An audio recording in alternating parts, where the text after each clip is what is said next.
welcome back to my channel. If you haven't been here before, I'm Jamie. I read a lot of books, and this is a weekly check-in in which I will be talking about the books that I've read, kind of where I'm at with my reading. I might be a little bit less precise about what I'm reading and for what, because I am in a competitive readathon. Well, two, but one is playing out to be a little bit more competitive than the other, and thus a little bit more secretive. But that's okay, because I've been in kind of a reading slump. I've been grumbling about it off and on all weekend. Reading slump for me does not, by the way, mean I don't read anything. It just means it feels like pulling teeth trying to get anything read. I've been reading ARCs because it is ARC August, an event that just finished its big 48-hour readathon weekend. It has the option of being a month-long thing for people that want it to be, but the kind of the manned portion of the readathon is mostly a weekend thing, and that just ended. So those of us who have serious reason to still focus on our arcs are probably still reading them, but maybe less exclusively now that the weekend is over. So yeah, I've been playing along with that. The last 5 books I finished have all been arcs. And part of that is also that the audiobook that I need to finish is on Libby, and Libby does not get along with YouTube. So I can't listen to a Libby audiobook during any YouTube sprints without it turning off the video play for the YouTube sprints when I turn on the Libby audiobook. So I need to discuss with my various things on my computer whether this is something it's allowed to do. I'm pretty sure that there is a setting I can go in and change to fix that, because I know I had to fix something similar when I was recording an audio file for a virtual choir thing like years ago during the COVID shutdown. So I know there's a way to make it so that it doesn't automatically turn off one thing when you turn on another for audio-visual stuff. But I need to look that up all over again, and yeah. So in the meantime, I've been just sticking to the arcs. I have to do the audiobook though. That's what I'm going to be doing tonight hopefully while I'm uploading my video. I think I can do both, but I need to see if it's going to get along.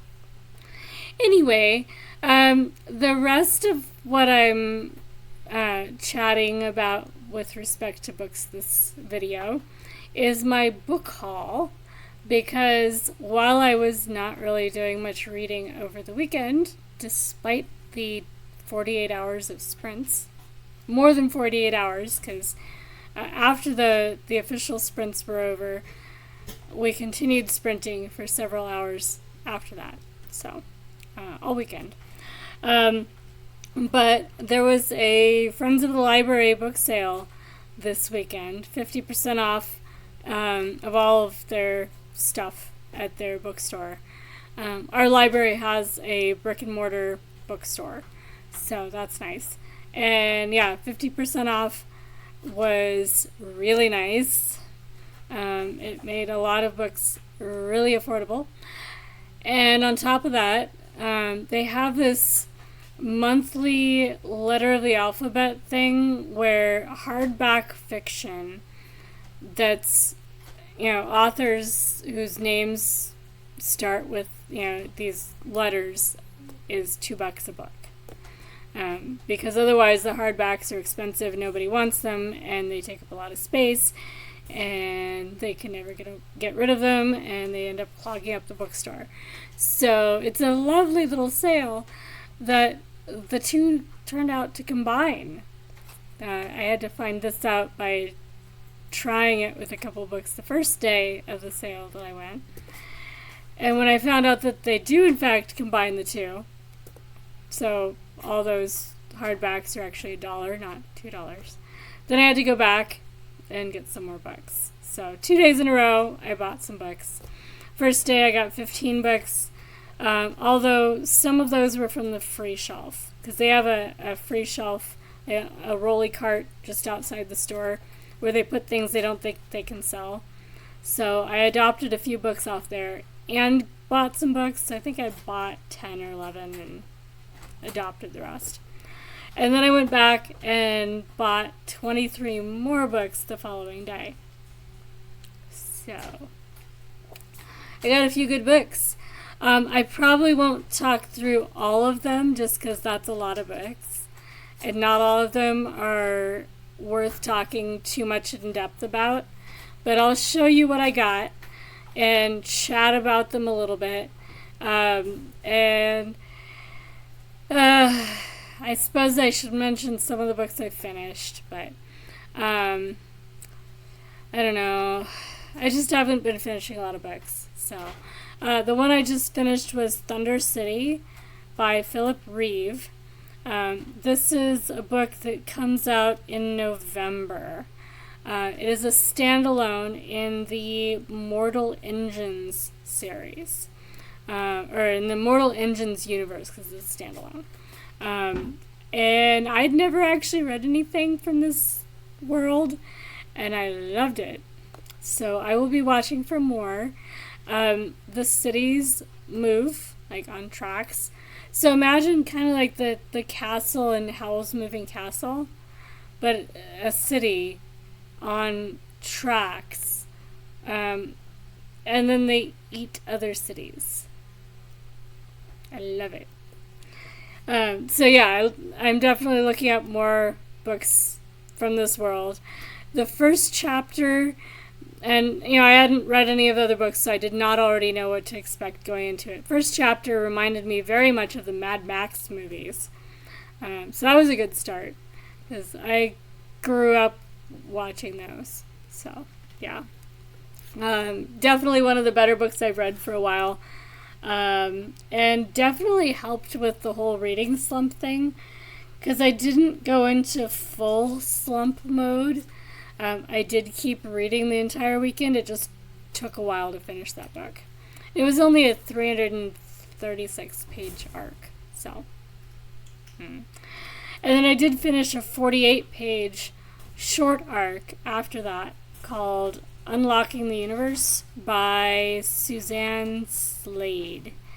This is one that's looking at some of the imagery that's come out of the James Webb telescope and some of the other telescopes as well, and how this data is producing imagery and the story of the James Webb telescope. There's not a lot of text in it. There's not a lot of information. It's more of a pretty book, and it's a very short book. So I'm not sure how they're going to market it. Like if it's just a fundraising sort of book to put money back in the coffers for more research. It might be one of those, because there's just not a lot of substance to it. So I gave it 5 stars. I did really enjoy it. And if I was a general public reader, that may be all I would want out of it. It's pretty. It does have a lot of good information, just I think it needed to go a little bit further. Like, I know how galaxies kind of are. Maybe not exactly how they work, but a lot of how they work. So I can look at a picture and be like, oh, I'll bet those are colliding galaxies, or at least interacting galaxies, and I kind of know what that sort of means. And but otherwise, the little captions on the pictures may not explain much for somebody that isn't already in the field. So yeah, I think my star rating would shift depending on how they mean to market the book. Anyway, it was really cool. If you are reading ARCs and see that one and are thinking about putting in for it, it's definitely worth it. And,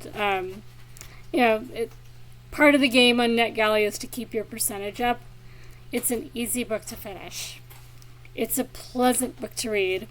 Although, if your screen is really small, that was one of the hard things about that book. Just seeing the print, because a lot of it's captions over images, and seeing that in a small screen was tricky. But I made it work. Anyway, so that's what I've read recently. I'm nowhere near a book a day at the moment. Well, I might be at a book a day, actually. I might be. But just barely. So, slow for me, and hopefully it'll pick up soon. And some of these might be part of what I'm reading. Not this first one, though. This one is a reread if I reread it. This is a Darling Dahlia's murder mystery by Susan Wittig Albert that I've already read, but it was a whole 50 cents. And these ones have recipes in the back. Some of those recipes I need. Like, like pies that I really want to make. That kind of thing. So, I adopted this one just because I know I'm going to want the whole series because of the recipes.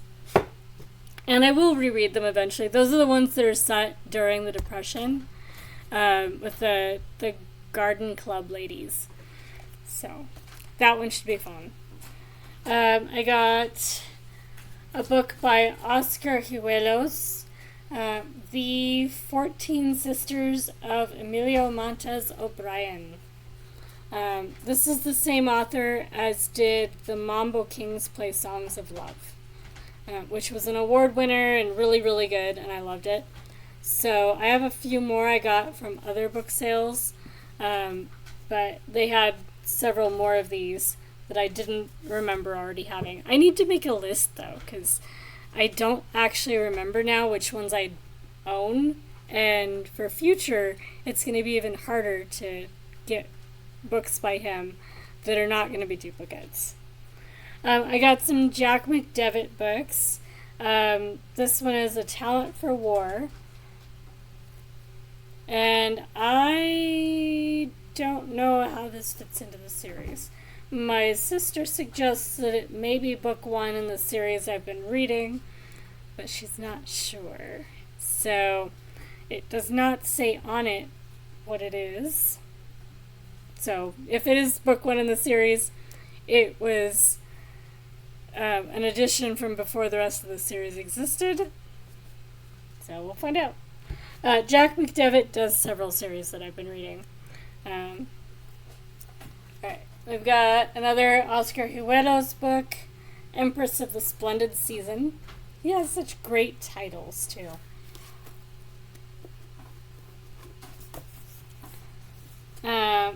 Oracle Bones by Peter Hessler. And this one won the National Book Award, or was a finalist for the National Book Award. Yay. Another Jack McDevitt, Eternity Road. And the third one by Jack McDevitt, Infinity Beach.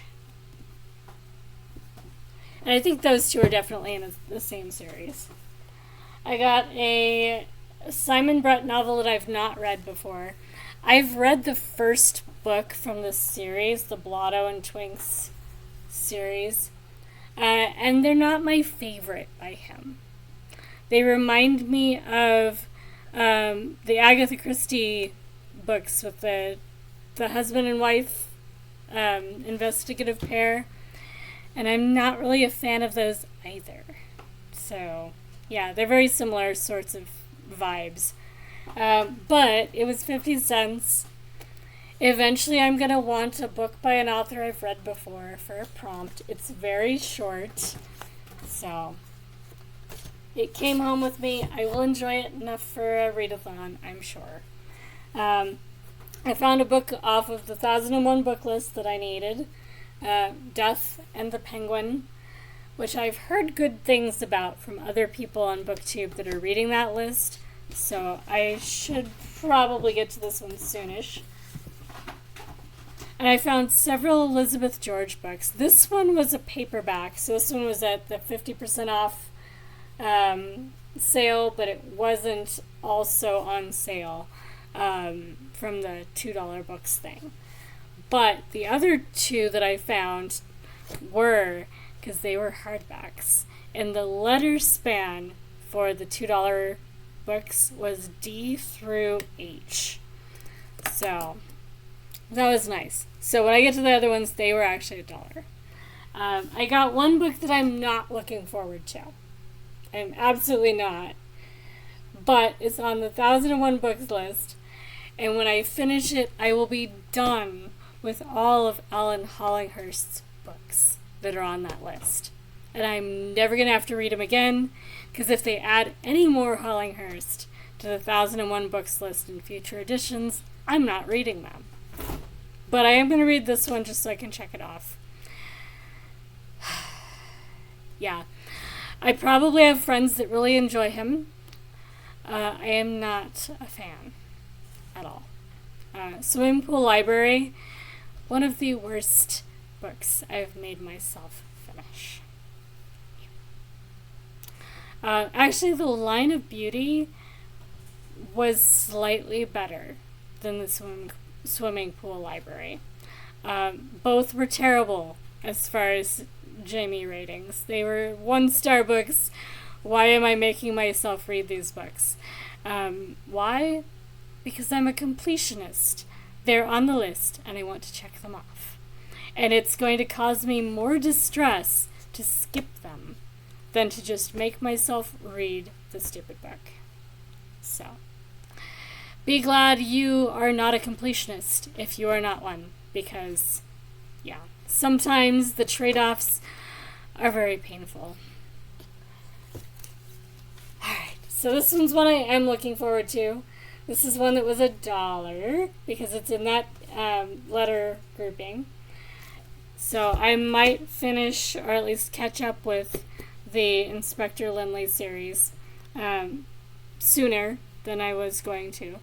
I don't actually remember which book I left off on, but I know I stopped because I didn't have the book. So I found a copy of 1,000 Splendid Suns, which is also within the letter groups that were on sale, so this was $1. Somebody on BookTube was going to read this, and I was like, oh, I need to read that too. We could buddy read. And then I realized I didn't own it, so now I do. Now I have to figure out who also was going to read it, so I know who I'm buddy reading it with, so I can figure out when we're reading it. One step at a time. This one was 50 cents. I don't know if it's any good, but it looked promising. And more importantly, like something that might work for a prompt sometime in the future. This one will be a reread. Not this year, because I read it too recently. But I remember really liking it, and also that I felt I read it too fast. This one's on the 1001 books list. It is called Reluctant Fundamentalist by Mohsin Hamid. It was really good. I did it as an audiobook, and I really didn't give it very much time. It was just something that was temporarily available, so I listened to it while it was available. But I definitely want to read it again. So next year probably I will reread it. I don't remember why I know this author's name, but I got The Line by Olga Grushin. I know I've heard this author's name on BookTube recently. Why? I don't know. But it was $1, and it looked interesting. And then When Captain Flint Was Still a Good Man. The title just Yeah, it's interesting. And this one was also $1. It is by Nick Dubik. So we'll find out what it's about. I have no idea. It just was cheap and looked interesting.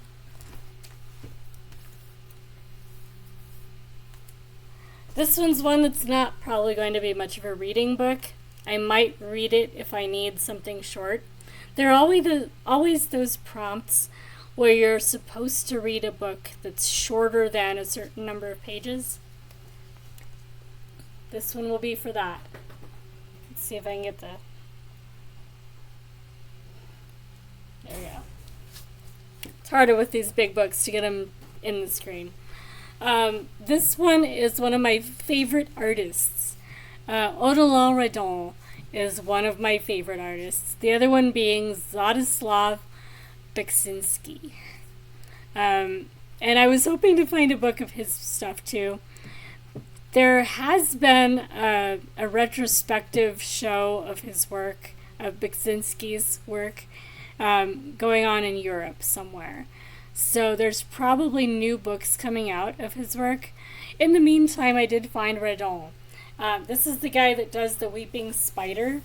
I don't know if the Weeping Spider is in here, but the Smiling Spider is. So, this guy, you might have seen this image places. It's actually on a few book covers. I don't remember offhand, but I know I own a book cover that has a Redon drawing on it.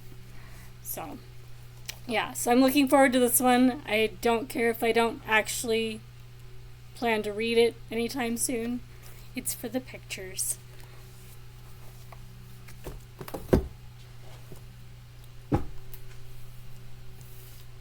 I probably checked this book out, not even just this title. I probably checked out this physical book and then returned it unread because I ran out of time.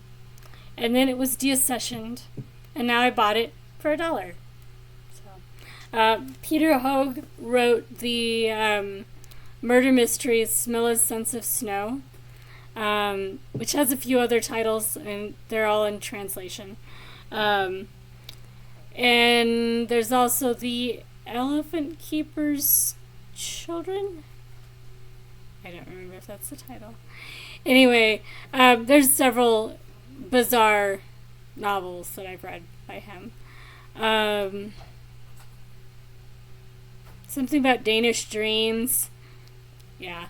Anyway, I've read enough of him that I might as well read some more. But I didn't read it when I was checking it out as a library book, so I'll get to it probably next year. Because there's always going to be those prompts where it's an author you've read before. So, could be good. And then I got 4 more in this stack.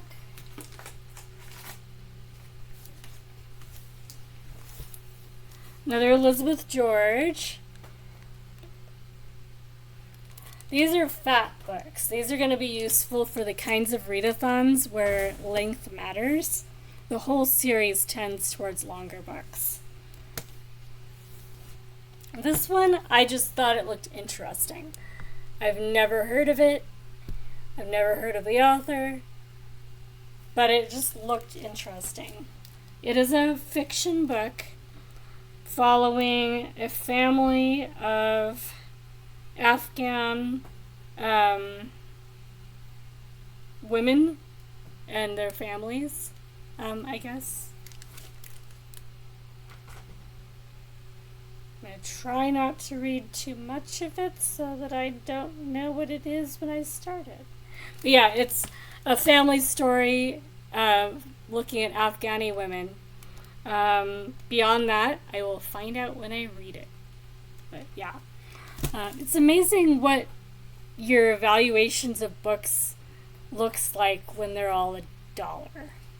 The amount of desirability of each book does not have to be very high when they only cost $1.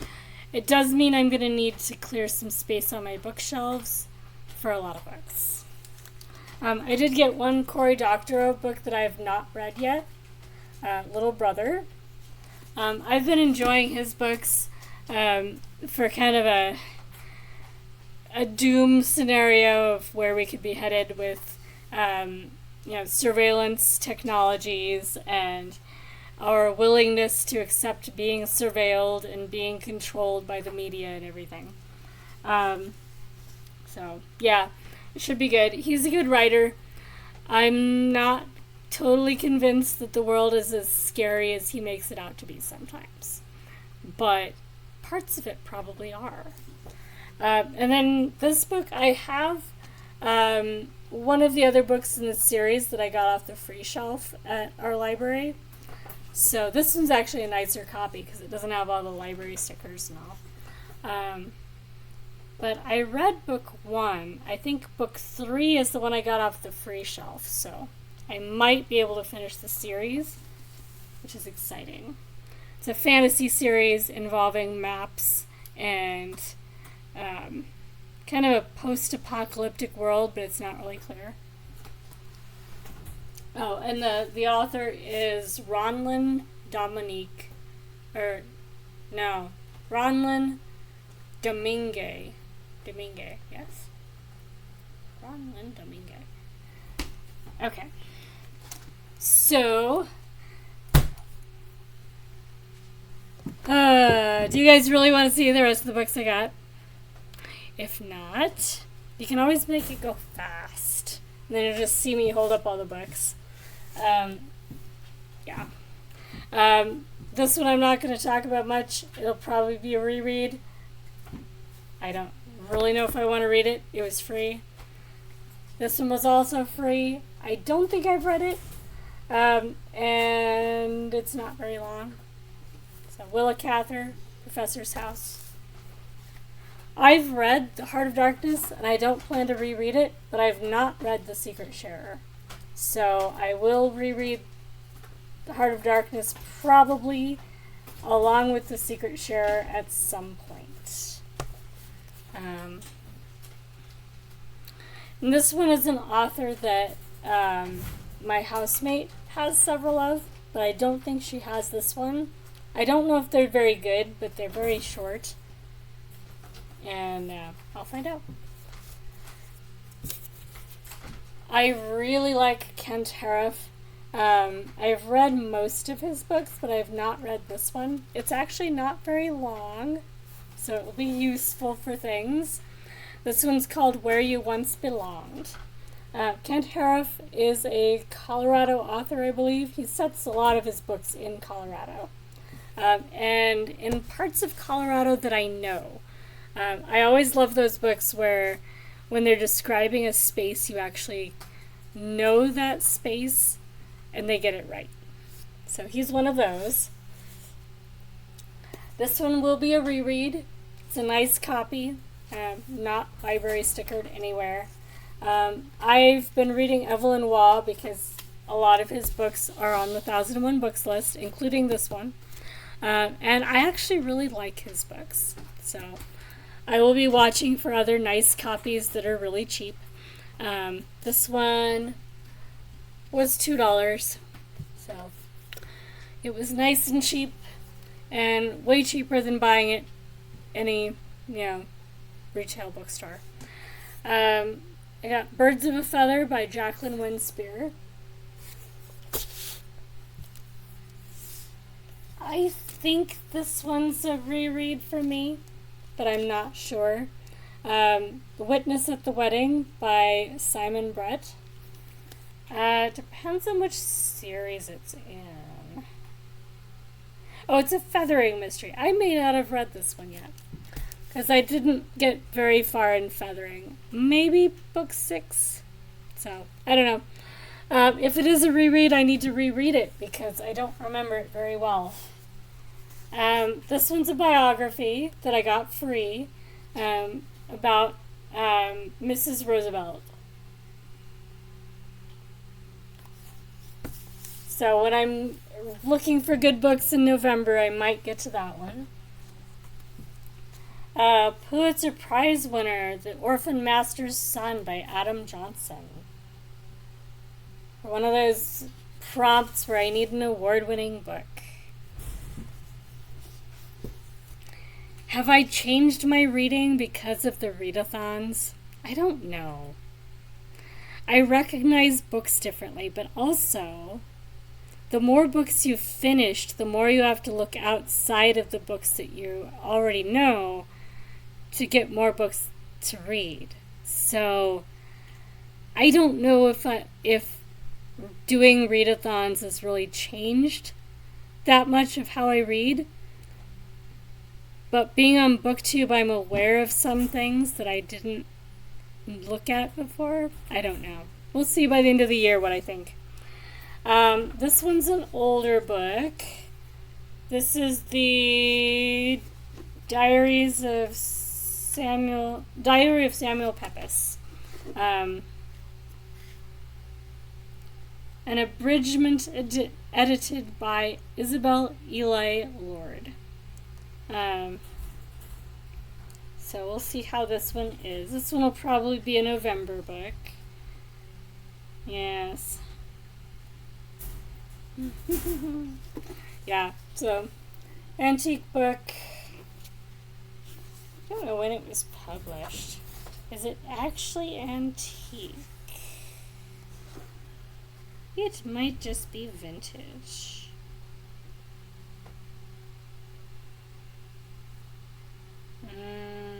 Yeah, it's just vintage. Okay. Anyway. Next book. The Heat of the Day by Elizabeth Bowen. I think this book is on the 1001 Books list. I know Elizabeth Bowen is on several books lists. So, I'll have to look and see if she's actually on the books list. I'll hold that one for last. I got another book by Nadine Gordimer, None to Accompany Me. This is one I've read 2 books by so far. She seems reliable. Maybe not my favorite author, but definitely readable. And I got The House of Mondavi, The Rise and Fall of an American Wine Dynasty. I like wine. It might be a good book. And I should make sure to get myself some wine to read this book while drinking. Maybe not Mondavi type wines. Maybe like grocery store wine. But yeah, wine. And then my find of the weekend. Benjamin's Gift by Michael Golding. One of my 5 all-time favorite books is Simple Prayers by Michael Golding. And I've had Benjamin's Gift on my wish list on Amazon for a while now. Even though I don't have a lot of books on my wish list because I don't like paying retail prices for books. Being really poor, I spend as little as possible on my books because they can get so expensive so fast. So I was like, well, I like him enough that I'd put him on my wish list and maybe somebody will send me a book for my birthday or something. But it always makes me so uncomfortable to put my wish list out there for that because they're so expensive.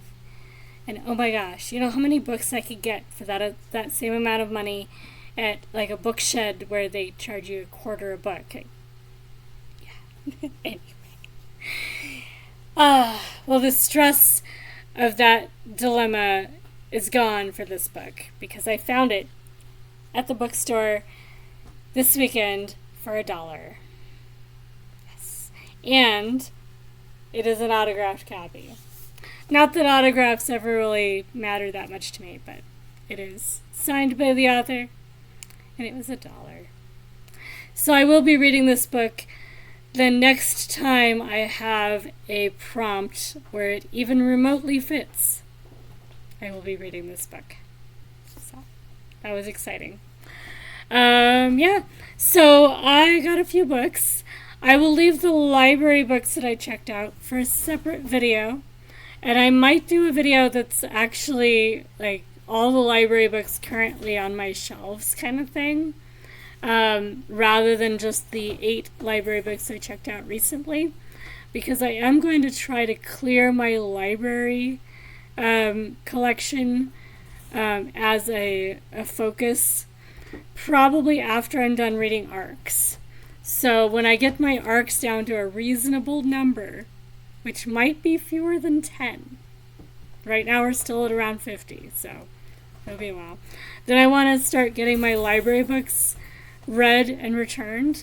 My local library is under construction at the moment. As a matter of fact, both of the libraries I can walk to from my house are under construction at the moment. So I have to go all the way across town to get to a library. So I've got quite a collection of library books to kind of tide me over until I can walk to the library again. And I'm going to renew them as long as it takes, or as long as I can, because getting to the library is so much more tedious right now. Ugh, so annoying. So, I have a lot of library books, and I will do them in a separate video. I did check out 8 new library books. They're really juicy and exciting looking. Some of them might show up in the next weekly wrap-up if I get to some of them. But they weren't picked for any particular reason. They just looked cool. I am starting a new library reading project. I was watching one of Gavin's videos, and I will put his which Gavin I'm talking about in the description. He's definitely a more well-known booktuber than I probably will ever be.